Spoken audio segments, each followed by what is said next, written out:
CBN Sustentabilidade, com Rosana Jatobá. Oferecimento: o amanhã é feito de escolhas, mais que uma escolha financeira. Sicoob, Grupo L'Oréal, comprometidos em criar uma beleza mais responsável.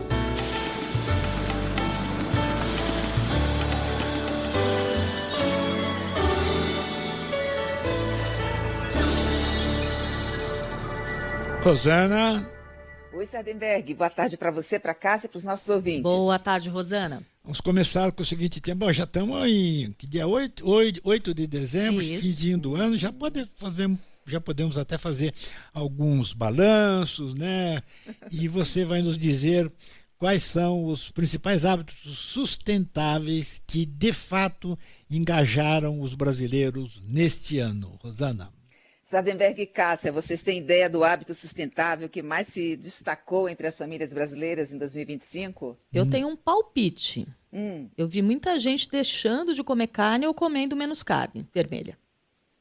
E você, Sardenberg? Ah, não vi isso aí, não. Não viu? Não. Sua bolha, o pessoal não engajou em nada, assim. Não, comer carne eu não vi restrição, não. Gente, olha, no topo da lista, a gente teve redução do desperdício de alimentos. Boa. Ah, sim, isso Essa é uma pesquisa do Serasa Experian. 55% dos entrevistados disseram que evitaram jogar comida fora e otimizaram o uso das sobras para outras refeições. Esse é um movimento liderado pela geração Boomer, gente que nasceu entre 1946 e 64.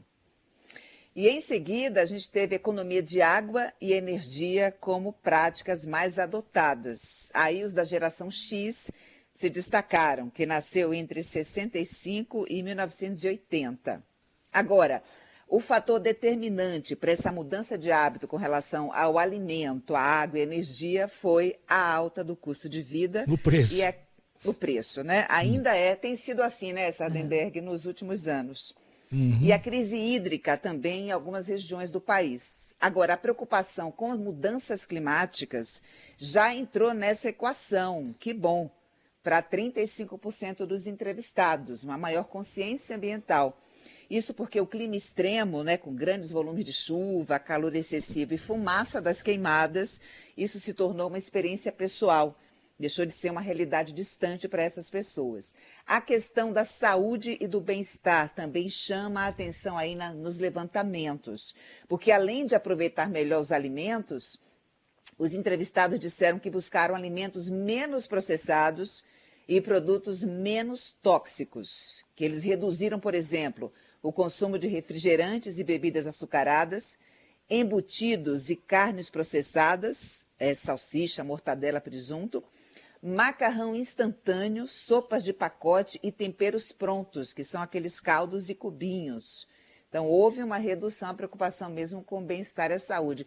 Isso pegou para você, Cássia? Ah, sem dúvida. Essa história de pensar se a gente está comendo comida muito industrializada, esses embutidos que fazem mal, isso é uma coisa que já vem pesando aí, que eu já venho refletindo sobre isso e diminuindo esse consumo faz muito tempo. Agora, Rosana, o que essas mudanças, né, de hábito, então você falou das pessoas desperdiçando menos alimentos, das pessoas economizando água e energia, o que essas mudanças representam para o mercado, para as marcas, para as políticas públicas?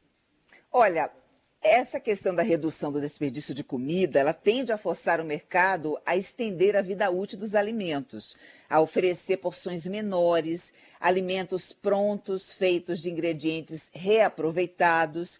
E a gente já nota que está mudando a mentalidade mesmo das pessoas, por exemplo, nos supermercados, relatando o crescimento nas vendas daquelas frutas e legumes imperfeitos, tortos, feinhos, né?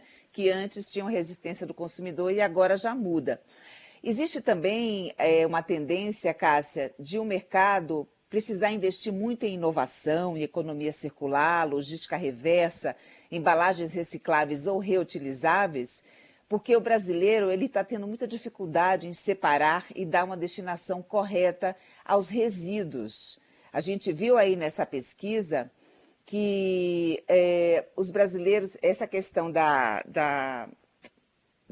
separação e reciclagem dos resíduos domésticos ficou em 5º lugar como prática mais sustentável. Então, o mercado precisa aproveitar isso para pensar em formas de estimular o consumidor a entrar na onda da economia circular. E o poder público também dando maior atenção às políticas públicas de infraestrutura de reciclagem, coleta seletiva, educação ambiental. Isso vai ser fundamental para ampliar o impacto desses hábitos no país.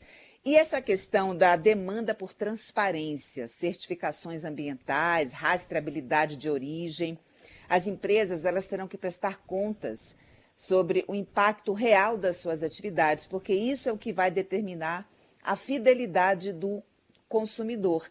A gente nota nessa pesquisa que integrantes da geração Z estão fazendo cada vez mais pesquisa de marcas online, checando reputação, lendo rótulos, comparando o impacto ambiental e usando as redes sociais para fazer essa pressão, elogiando aquelas empresas que estão em conformidade com a agenda ESG e censurando aquelas outras que de fato estão alheias a esse movimento.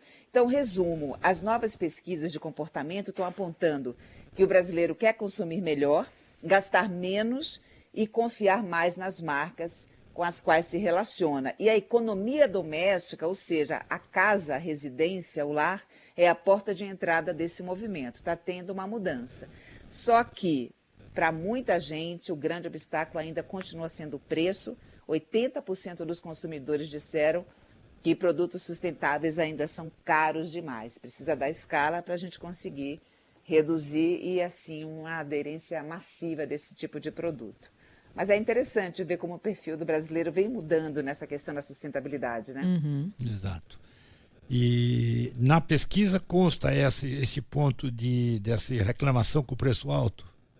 80% deles disseram que querem sim se tornar mais sustentáveis, mas infelizmente o preço ainda é o grande obstáculo para 80%. É muita gente, né? Muita gente, exatamente. Indicando que a situação é essa mesma, né? É.